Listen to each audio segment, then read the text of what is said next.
الحمد لولیہ والصلاة والسلام علی نبیہ وآلہ وصحبہ وبارک وسلم۔ قال اللہ تعالی وتبارک فی القرآن المجید والفرقان الحمید۔ بسم اللہ الرحمن الرحیم۔ قل بفضل اللہ وبرحمتہ فبذلک فلیفرحوا۔ صدق اللہ مولانا العظیم وصدق رسولہ النبی الکریم الرؤوف الرحیم۔ اللہم نور قلوبنا بالقرآن وزین اخلاقنا بالقرآن وادخلنا الجنۃ بالقرآن ونجنا من النار بالقرآن۔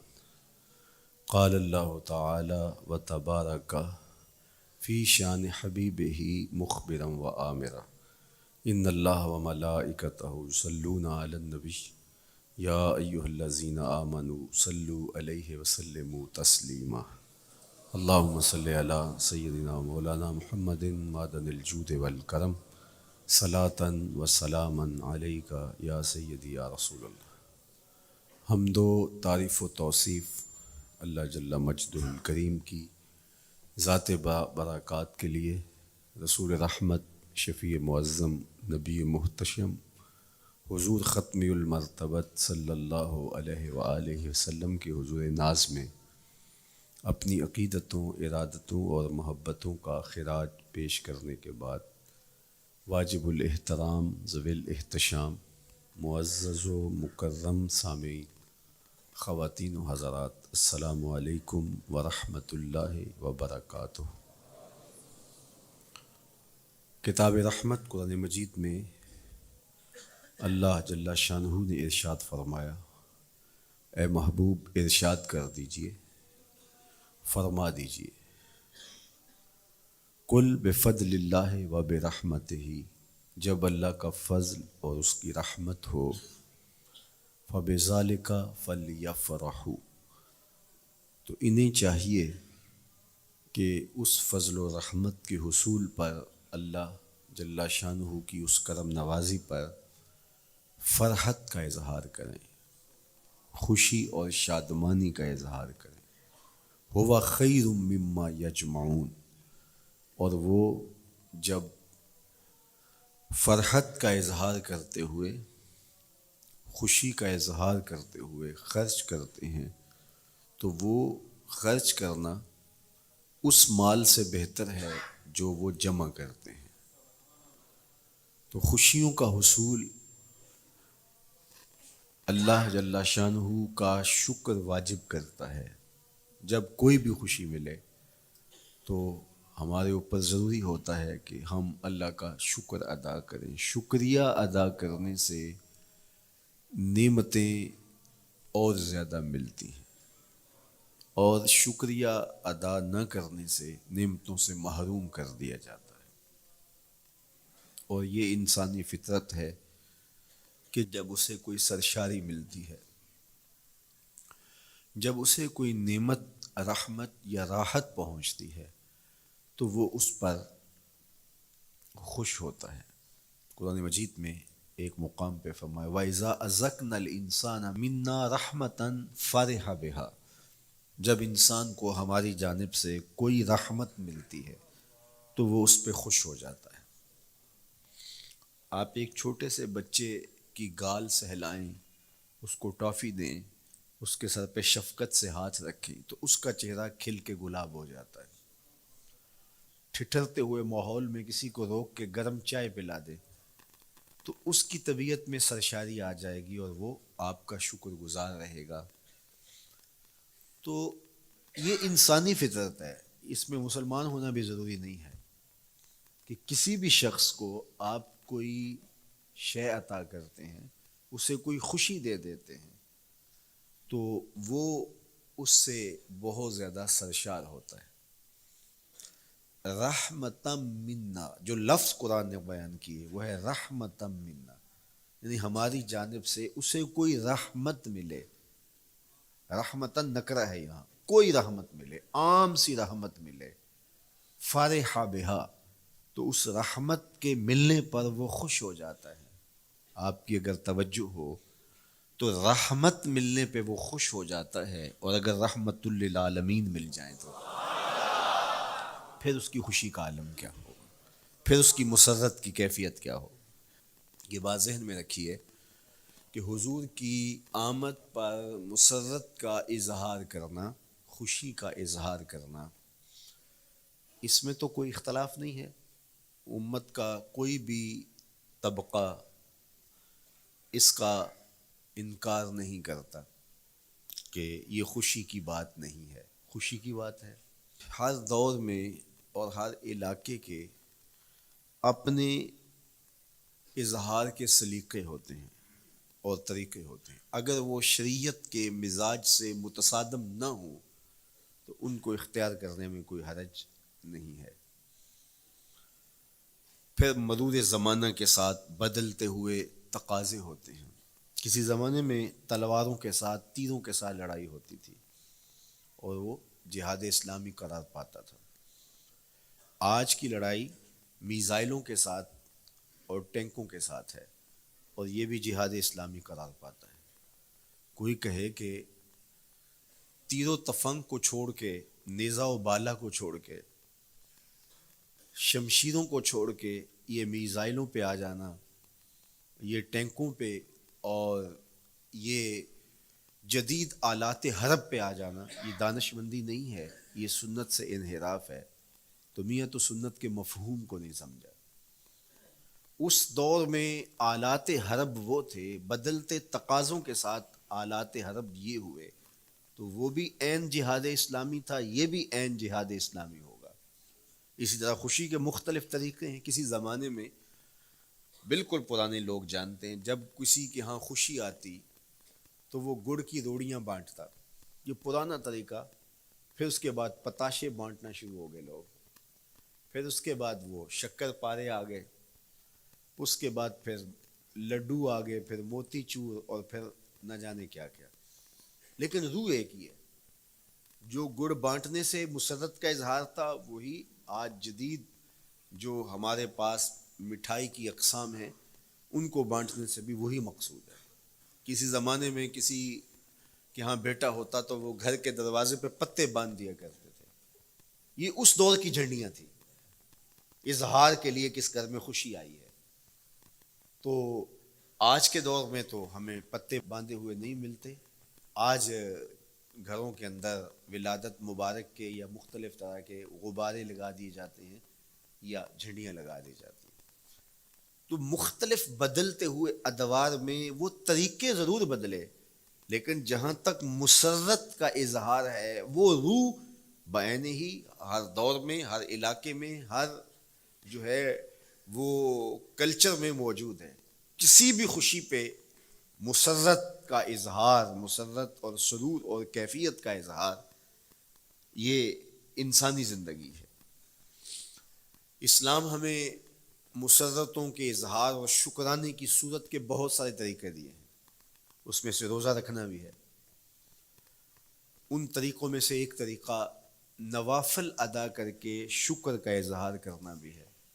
خیرات بانٹ کے، لوگوں کو کھانا کھلا کے مسرت کا اظہار کرنا ہے، لوگوں کو لباس پہنا کے مسرت کا اظہار کرنا ہے۔ اور اسی طرح دعوت ہے، مختلف مواقع پہ مختلف چیزیں ہیں۔ پیر کے دن حضور علیہ السلام روزہ رکھتے تھے۔ پوچھا حضور آپ پیر کے دن روزہ کیوں رکھتے ہیں؟ قال فیہ ولدت، کہا اس دن میں پیدا ہوا تھا۔ تو اپنی ولادت کا حضور دن پیر روزہ رکھ کے اللہ کے شکرانے میں دن گزارتے تھے۔ گو حضور علیہ السلام کی زندگی کا ایک ایک لمحہ رب کے تشکر میں بسر ہوتا ہے، لیکن حضور نے اس کی وجہ بیان کر دی کہ میں اس دن کا روزہ خاص طور پہ اس لیے رکھتا ہوں، فیہ ولدت، اس دن میری ولادت ہوئی تھی۔ اللہ اکبر۔ تو حضور کی ولادت اللہ کی بہت بڑی نعمت، اور اس پر شکرانہ خود میرے حضور نے ادا کیا ہے۔ علماء نے لکھا ہے کہ حضور کی ولادت کی خوشی یہ اللہ کی رضا کا سبب اور ذریعہ ہے۔ آپ نے سنا علماء سے کہ دین کا سب سے بڑا دشمن جس کا نام لے کے مذمت کی گئی وہ ابو لہب ہے. پورے قرآن میں کسی اور کافر کا ابو جہل کا نام بھی نہیں، عتبہ عتیبہ اور امیہ کا نام بھی نہیں ہے. لیکن نام لے کر کے مذمت اگر کسی شخص کی گئی وہ تو ابو لہب کی گئی. حضور علیہ الصلوۃ والسلام جب کوہ صفا پہ جلوہ فراز ہوئے، وَأَنذِرْ عَشِيرَتَكَ الْأَقْرَبِينَ، حکم ہوا پہلے قریبی لوگوں کو آپ اللہ کا ڈر سنائیں. تو حضور علیہ السلام نے قریبی لوگوں میں محنت کی، تو قریش کو، صنادید قریش کو، بنو ہاشم کو بلایا اور بلا کہ حضور نے ایک بات کہی کوہ صفا پہ کہ اگر میں تمہیں کہوں اس پہاڑ کی دوسری جانب سے ایک لشکر آ رہا ہے جو تمہیں کچل دے گا تو کیا میری بات مان لو گے؟ تو انہوں نے کہا اگر نظر نہ بھی آیا تو ہم کہیں گے ہم اندھے ہیں، آپ سچے ہو. ہماری نظروں کو پھیر لگ رہا ہے، آپ جھوٹ نہیں بول سکتے. ہم نے 40 سال آپ کے شب و روز دیکھے ہیں، تو کیسے ہم یہ گمان کر لیں؟ تو حضور نے فرمایا اگر میری ذات پہ اتنا یقین ہے تو مان لو اللہ ایک ہے. تو ابو لہب سب سے پہلے بولا تبا لک ھنالک سائر الیوم الہذا جمعتنا معاذ اللہ، کہ آپ کا معاذ اللہ ہاتھ ٹوٹ جائے، آپ نے اس لیے ہمیں جمع کیا تھا. تو اللہ تعالیٰ جل شانہ نے اس کا جواب دیتے ہوئے ارشاد فرمایا تبت یدا ابی لہب وتب، ظالم تیرے دونوں ٹوٹ جائیں، ظالم تیرے دونوں ٹوٹ جائیں. تو ابو لہب کا نام لے کے مذمت کی گئی. لیکن یہ بدترین کافر جب حضور کی ولادت ہوتی ہے تو اس کی لونڈی سویبہ اس کو جا کے خبر دیتی ہے کہ تیرے مرحوم بھائی کے گھر بیٹا پیدا ہوا ہے. تو یہ بہت خوش ہو گیا، اس لیے نہیں کہ نبی تشریف لائے ہیں، اس لیے کہ میرے مرحوم بھائی کے گھر میں چراغاں ہوا. تو بھتیجا ہونے کے ناطے اس کو ایک سرشاری اور خوشی ہوئی، اور لونڈی کے خبر دینے پر اس نے اشارے سے اس کو کہا جا تو آزاد ہے. اللہ اکبر. یہاں سے یہ بھی سمجھیں کہ حضور نے صحن کائنات میں قدم رکھا، غلاموں کو آزادی ملنے لگی، غلامی کی زنجیریں ٹوٹنے لگی. تو سویبہ کو کہا جا تو آزاد ہے. خیر ابو لہب کی ساری زندگی آپ کو پتہ ہے، لیکن جب مر گیا تو حضرت عباس رضی اللہ تعالیٰ عنہ کو خواب میں ملا. انہوں نے کہا سنا کیسی بیت رہی ہے؟ اس نے کہا سخت مشکل میں ہوں، ڈاڑھی تکلیف ہے، حضور کی مخالفت بڑی مہنگی پڑی. لیکن اتنا ہے کہ جب پیر کا دن آتا ہے، جس انگلی سے اشارہ کر کے لونڈی کو آزاد کیا تھا اس سے ٹھنڈا اور میٹھا مشروب بھی ملتا ہے اور عذاب میں بھی کچھ کمی ہوتی ہے. شارع مسلم امام نووی کے استاد امام ابو شامہ، جو بہت بڑا نام ہے حدیث میں، وہ فرماتے ہیں جب ایک کافر کو حضور کو نبی سمجھ کے نہیں بھتیجا سمجھ کے خوشی کرنے کا بھی صلہ ملتا ہے، تو ایک مومن جو حضور کا غلام ہے اور حضور کو امام اور مقتدا اور نبی رسول اور محبوب سمجھ کے خوشیاں کرتا ہے، اس کو اللہ کتنا کچھ عطا کرے گا. دوستاں را کجا کنی محروم، تو کے بعد دشمنا نظر داری. جب تو دشمنوں کو اتنا دیتا ہے تو دوستوں کو کتنا عطا کرے گا. تو حضور کی آمد پر مسرت کا اظہار، بشاشت کا اظہار، یہ اہل ایمان کا طریقہ رہا ہے. ہاں جو اس کا انداز ہے، کسی کو نوافل میں زیادہ سرور ملتا ہے وہ نوافل کثرت سے پڑھ لے، کسی کو زیادہ سرور روزے میں آتا ہے تو وہ روزے رکھ کر کے اس شکرانے کو ادا کرے، کوئی ذکر کی مجلس سجا لے. مختلف طریقے موجود ہیں. حضور علیہ السلام تشریف لائے، صحابہ بیٹھے ہوئے تھے، صحیح مسلم میں روایت ہے، سنن نسائی میں ہے اور بھی کتب حدیث میں. محفل بپا تھی تو حضور نے آ کہا ما اجلسکم، کیوں بیٹھے ہوئے ہو؟ تو جو انہوں نے جواب دیا وہ سنیے. جلسنا نذکر اللہ ونحمدہ علی ما ہدانا لدینہ ومن علینا بکا. حضور ہمارے بیٹھنے کا مقصود یہ ہے کہ ہم اللہ کا شکر ادا کر رہے ہیں اس بات پر کہ اس نے ہمیں ہدایت دین عطا کی، ومن علینا بکا، اور آپ کی صورت میں ہمارے اوپر احسان کیا، ہمیں آپ عطا ہوئے، اس پر اللہ کا شکر ادا کرنے کی مجلس سجائے بیٹھے. اب بات تو سادہ سی تھی، لیکن میرے حضور نے ان سے کہا کیا تم اس بات پہ قسم دے سکتے ہو کہ اسی لیے بیٹھے ہو؟ تو انہوں نے کہا جی ہم قسم دیتے ہیں ہم اسی لیے بیٹھے. فرمایا اٹھاؤ قسم. تو صحابہ نے باقاعدہ قسم دی, ہم قسم اٹھاتے ہیں ہمارے بیٹھنے کا مقصد یہ ہے کہ اللہ کا شکر ادا کر رہے ہیں اور آپ کی صورت میں جو انعام خداوندی ملا ہے اس پر اللہ تعالیٰ کا شکریہ ادا کر رہے ہیں. حضور نے باقاعدہ ان سے قسم لی اور انہوں نے باقاعدہ قسم دی. اب صحابہ کو حیرت تو تھی کہ یہ موقع قسم کا تو نہیں تھا, لیکن حضور نے قسم لی ہے, کیوں؟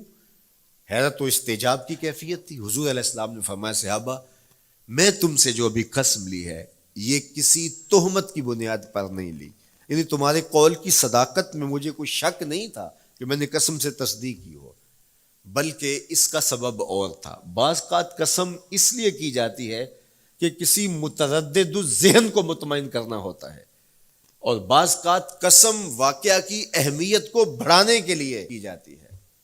کوئی بندہ کہہ رہا ہے کہ جناب فلاں صاحب آ رہے ہیں ہمارے گھر میں, مہمان آ رہے ہیں, تو گھر کے اچھا کہتا ہاں قسم اللہ کی, تو اس کا یہ مطلب نہیں کہ اس کے شک ہوتا ہے, اس کی خوشی اور اس کی مسرت کے اظہار کو بڑھانے کے لیے وہ کہتا ہے کہ ہمارے گھر کے اندر آج فلاں آ رہا ہے, تو وہ کہتا اچھا کہتا ہاں ہاں قسم اللہ کی وہ آ رہا ہے.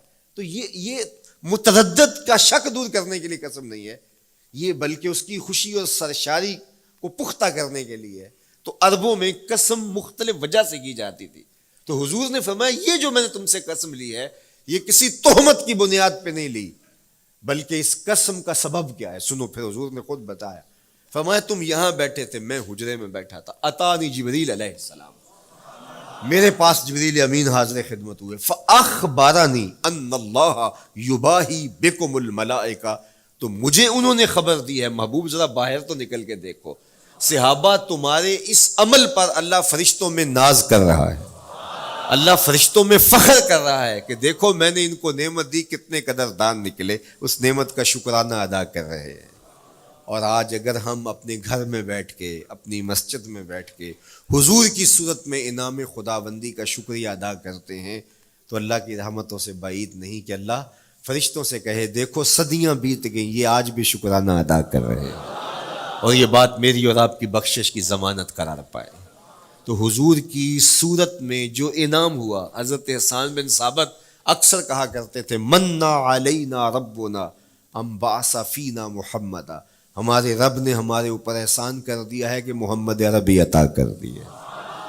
ساری زندگی سجدے میں سر رکھ کے شکر ادا کرتے رہیں, حق کے شکر پھر بھی ادا نہ ہو. میں تو کہا کرتا ہوں ہمارے بدن پہ اتنے بال نہیں ہیں جتنے رسول اللہ کے احسانات ہیں, ہمارا بال بال قرض رسالت میں جکڑا ہوا ہے, ساری زندگی ان کے گیت گائیں. میں ایک رات کے میلاد کا صرف قائل نہیں ہوں کہ ایک رات میلاد کر لو اور پورا سال چھٹی, ساری زندگی حضور کا نام جپو, ساری زندگی حضور پہ درود پڑھو, لمحہ لمحہ حضور کے ذکر کا چراغاں کرو. صرف اپنے گھروں میں, اپنی چہار دیواریوں میں اور اپنے بازاروں میں جھنڈیاں ہی نہ لگاؤ, بلکہ دل کے ایک ایک فرد پہ نام محمد کی جھنڈی لگاؤ. صرف منڈیروں پہ چراغاں ہی نہ کرو, بلکہ دل کی اندھیر گلیوں میں بھی حضور کے نام کا چراغاں کرو, اندر بھی روشنی ہو باہر بھی روشنی ہو. حضور پہ درود پڑھو, حضور کا ذکر کرو, اپنے بچوں کو بٹھا کر کے حضور کے قصیدے سناؤ, حضور کی شانیں سناؤ, حضور کی سیرت بتاؤ انہیں. اپنے گھر کے ماحول کے اندر, اپنی مسجد میں, اپنی گلی میں, اپنے دوستوں میں حضور کا ذکر کرو.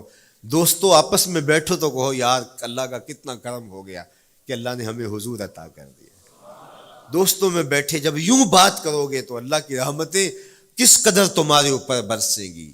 اپنی عقیدتوں کا اظہار کرو, وہاں کمیت نہیں دیکھی جاتی, وہاں کیفیت دیکھی جاتی ہے, وہاں مقدار نہیں دیکھی جاتی, وہاں معیار دیکھا جاتا ہے. وہ چہرہ اور چہرے کا تل نہیں دیکھتے, وہ بندے کا دل دیکھتے ہیں, وہ دیکھتے ہیں کون کس خلوص کے ساتھ محبت لے کر کے آیا ہے. شاہ ولی اللہ محدث دہلوی بہت بڑا نام ہے, تمام مکاتیب فکر کے نزدیک معتبر نام ہے. شاہ ولی اللہ محدث دہلوی فرماتے ہیں میرے والد شاہ عبد الرحیم محدث دہلوی ہر سال حضور کا میلاد کرتے تھے, اور اپنی استطاعت کے مطابق لوگوں میں, آنے والوں میں کچھ کھانا بھی تقسیم کرتے. ایک سال حالات اتنے پتلے تھے کہ ان کو میسر نہ تھا کہ لوگوں کو بھرپور کھانا کھلا سکیں, لیکن کہا چلو ناغہ نہ ہو, ایک تسلسل ہے جاری رہے, تو انہوں نے چنے بانٹ دیے بعد میں.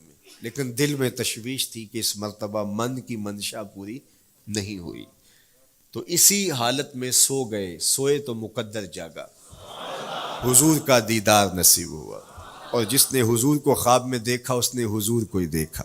من رآنی فی المنام فقد رآنی، فرمایا جس نے مجھے خواب میں دیکھا اس نے مجھے ہی دیکھا۔ فإن الشیطان لا یتمثل بی، شیطان میری مثل ہو ہی نہیں سکتا، خواب میں آ کر بھی حضور کی مثل ہونے کا دعویٰ نہیں کر سکتا، جس نے مجھے دیکھا اس نے مجھے ہی دیکھا۔ اور دوسری بات، حضور جس کے خواب میں آئے قصد، ارادے اور مرضی سے آئے۔ تیسری بات، حضور علیہ الصلوۃ والسلام نے خواب میں کسی کو کچھ عطا کیا تو وہ حقیقت میں عطا کیا۔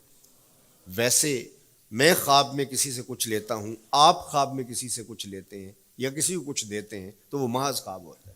آپ نے کسی سے قرض لینا ہو تو وہ خواب میں آ کے ادا کر دے تو صبح اٹھ کے کھاتے سے نام کاٹ دیں گے؟ آپ کہیں گے خواب میں ادا کیا۔ بھوک میں تڑپتے سو گئے، رات عالی نسب ہوٹل سے کھانا کھاتے رہے، صبح بھوک محسوس کریں گے یا نہیں؟ خواب میں کھایا ہے نا۔ وہ کیا کسی نے کہا 100 بار میرے ہاتھوں میں تیرا دامن آیا، جب آنکھ کھلی تو اپنا ہی گریباں تھا۔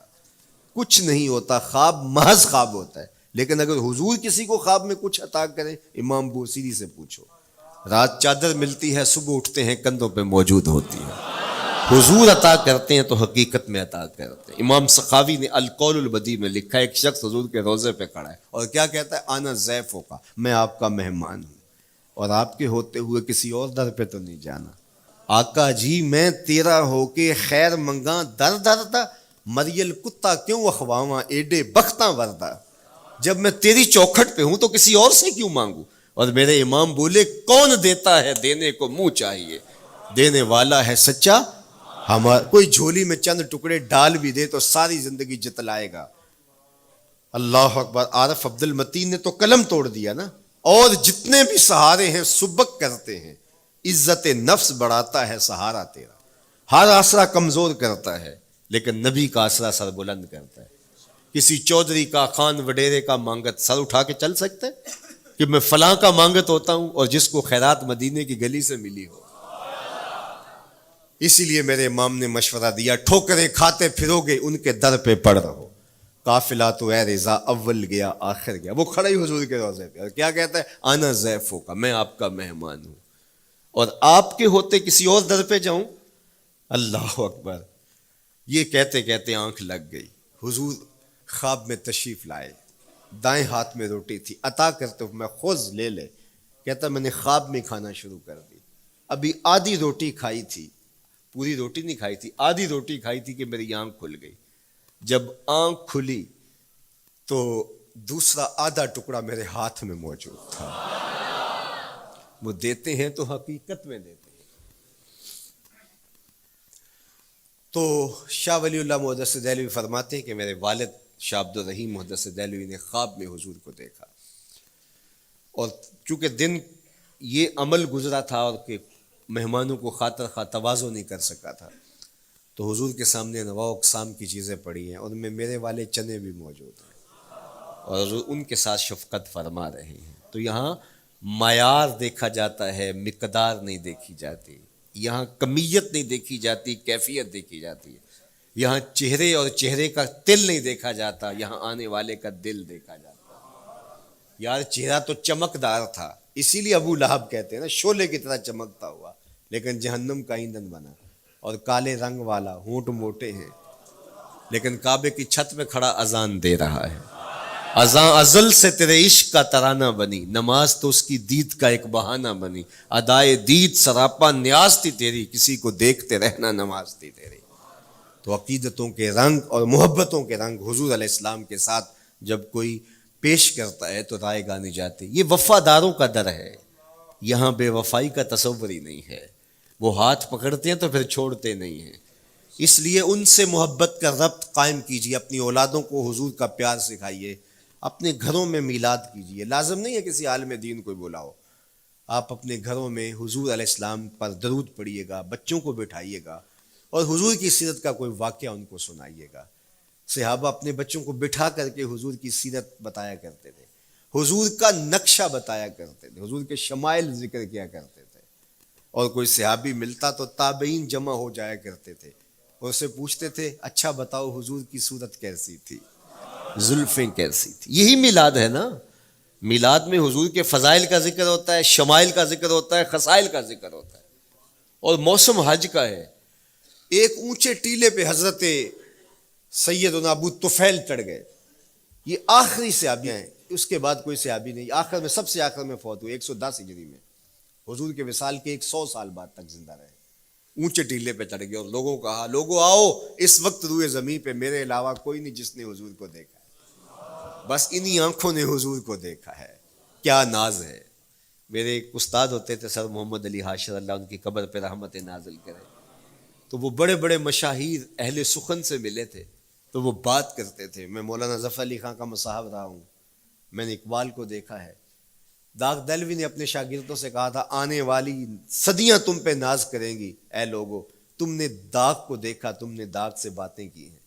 یار جس نے داغ دہلوی کو دیکھا ہے وہ تو ناز کریں، جس نے اقبال کو دیکھا ہے وہ تو فخر کریں، جو مشاہیر اہل سخن کے پاس بیٹھتا رہا ہے وہ تو فخر کریں، اور جس کی آنکھوں نے جمال محمد عربی دیکھا ہے وہ اپنے مقدر پہ ناز کیوں نہ کریں. تو کہا لوگوں آؤ، اس وقت روئے زمین پہ میرے علاوہ کوئی نہیں جس نے حضور کو دیکھا ہو. آؤ مجھ سے حضور کی باتیں سنو. لوگ جمع ہو گئے اور کہا صف لنا رسول اللہ، تم نے حضور کو دیکھا ہے تو بتاؤ حضور کیسے تھے. تو حضرت ابو طفیل نے 3 لفظوں میں میرے حضور کا حلیہ بیان کیا، یاد کر لو. حضرت ابو طفیل نے کہا کان رسول اللہ صلی اللہ علیہ وسلم ابیض ملیحا مقصدا. ایک تو چٹے رنگ کے تھے، ایک تو حضور کا رنگ گورا تھا. دوسری بات ملیحن، حضور کا حسن نمکین تھا. اور تیسرا مقصدا، حضور متوازن تھے، نہ قد لمبا نہ قد پست، سوا صدر والبطن، سینہ اور پیٹ برابر. لیسا بالطویل الممغط ولا بالکثیر المتردد، نہ پست کے عجیب دکھائی دیں نہ اتنے لمبے کے عجیب لگیں بلکہ درمیانہ قد. لیکن اذا جامع القوم غامرہم، سن لو حضور کا قد تو درمیانہ تھا لیکن جب لوگوں کے درمیان چلتے حضور کے کندھے لوگوں کے سروں سے اونچے دکھائی دیتے. یہ اللہ نے شان دی اپنے محبوب کو. مکھ چند بدر شاہ شانی، متھے چمک دی لاٹ، کالی زلف تے اکھ مستانی.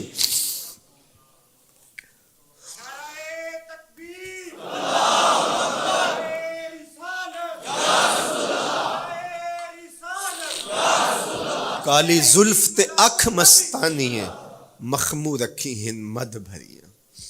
میں آپ کو مدینے کی گلی میں لے جانا چاہتا تھا کہ حضور علیہ السلام کی جب آمد ہوئی تو اہل مدینہ نے کس طرح جلوس نکالا.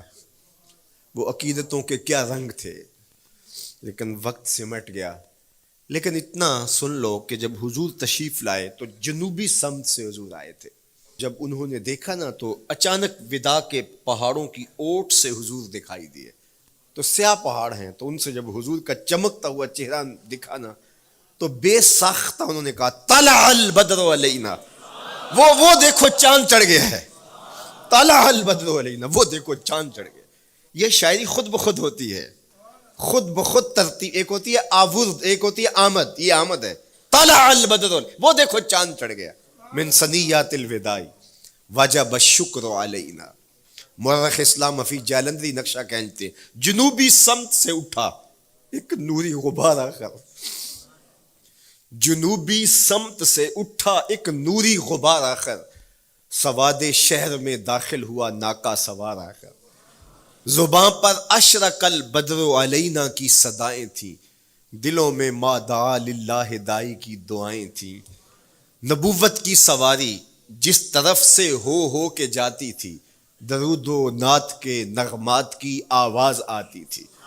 کہیں معصوم ننھی بچیاں تھیں دف بجاتی تھی، رسول پاک کی جانب اشارے کر کے گاتی تھی اور کہتی کیا تھی؟ ہم ہیں بچیاں نجار کے عالی گھرانے کی، خوشی ہے آمنہ کے لال کے تشریف لانے. خوشی ہے آمنہ کے لال کے. عجیب رنگ بکھرے ہوئے تھے. حضور نے جب بچیوں کو دیکھا تو فرمایا تم مجھ سے محبت کرتی ہو؟ انہوں نے کہا ہم دل و جان سے آپ سے پیار کرتی ہیں. تو حضور نے فرمایا واللہ انا احبکن، اللہ کی قسم میں بھی تم سے پیار کرتا ہوں، میں بھی تم سے پیار کرتا ہوں. لوگ گھروں کو سجائے بیٹھے، ہلم الینا یا رسول اللہ الی العدد والعدۃ والمنع، حضور آ جاؤ نا، آ جاؤ، ہمارے پاس اسلحے بھی ہیں، کسی نے حملہ کیا توڑ کے رکھ دیں گے، ہمارے بڑے بڑے گھر ہیں، مہمان آئے سنبھال لیں گے، رک جاؤ نا ہمارے گھر. اب اتنے چاہنے والے ہوں تو کس کو پذیرائی دیں؟ حضور اونٹنی کی مہار گردن پہ ڈالتے، فرماتے خلو سبیلہا ناقتی مامورۃ من اللہ، اس کی راہیں چھوڑ دو، یہ اللہ کے حکم کی پابند ہے. کہتے ہیں لوگوں نے اونٹنی کو چارہ دکھانا شروع کر دیا کہ چلو اونٹنی بیٹھ جائے. اللہ اکبر، پانی ہڑا نو لوڑ کی راہ براندی، پہنچے آپ دریار سرکار یارا. یار جب محبت پیدا ہوتی ہے یار منانے کے ڈھنگ بھی سیکھ لیے جاتے ہیں، محبت بتا دیتی ہے محبوب کو کیسے منانا ہے. لیکن حضور فرماتے خلو سبیلہا ناقتی مامورہ، راہیں چھوڑ دو، میری اونٹنی اللہ کے حکم کی پابند ہے، یہ سبز چاروں کے لالچ میں آنے والی نہیں ہے، چھوڑو چھوڑو اس کا راستہ. اللہ اکبر، جب بنو نجار کے محلے سے حضور گزرے، یہی بچیوں نے تالا البدر علینا پڑھا تھا، اور یہی محلہ حضور کے ننیال کا محلہ تھا. انہوں نے جو لفظ کہے، امام صالحی نے، اللہ ان کی قبر پہ کروڑوں رحمتیں نازل کرے.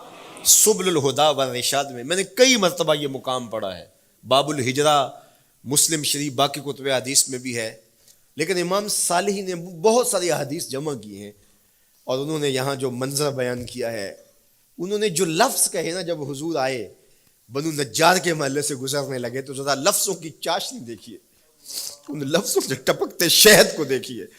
تو انہوں نے آگے بڑھ کے حضور کو دعوت دی، اور لفظ کیا کہے، ہلم الی اخوالک یا رسول اللہ الی العدد والعدۃ والمن، حضور ادھر تو رک جاؤ، یہ تو آپ کے ماموں کے گھر ہیں، یہ تو آپ کے ننیال کا محلہ ہے.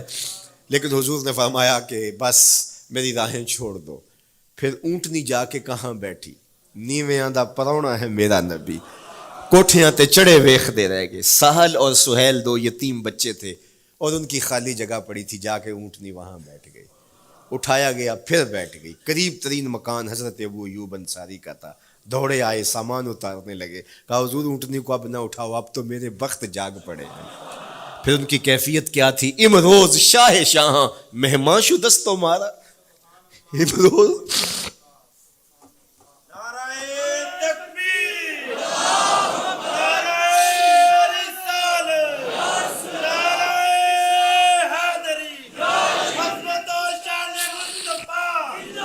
امروز شاہ شاہاں مہمان شدست مارا، جبریل با ملائک درباں شدست مارا.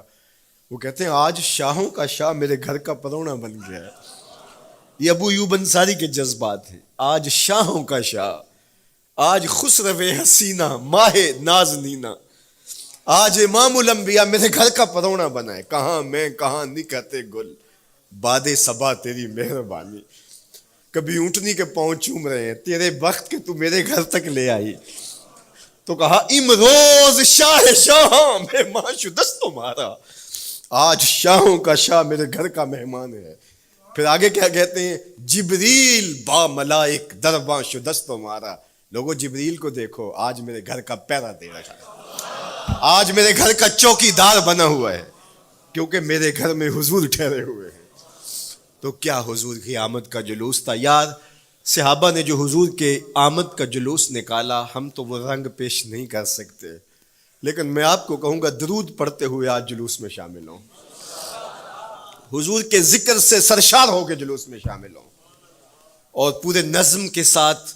اگر آپ کے جلوس میں کوئی کسی کی گاڑی گھس بھی آتی ہے، اس کو پیار دینا، اس کو راستہ دینا، اور اس کو حضور کی رحمت کا احساس ہو کہ یہ رحمت کو ماننے والے لوگ ہیں، اور حضور پہ درود پڑھتے رہنا، عقیدتوں کے رنگ میں رہنا. امید ہے کہ جس طرح حضور نے ان بچیوں سے کہا جو حضور کے جلوس میں شامل تھیں کہ کیا تم مجھ سے محبت کرتی ہو، تو انہوں نے کہا جی جی، ہم اسی لیے تو آپ کے قصیدے پڑھ رہی ہیں. تو حضور نے فرمایا واللہ میں بھی آپ سے محبت کرتا ہوں. تو ہو سکتا ہے حضور ہمیں فرمائیں میرے میلاد کے جلوس میں آنے والوں میں بھی تم سے محبت کرتا ہوں. اللہ آپ کو سلامت رکھے. وآخر دعوانا ان الحمدللہ.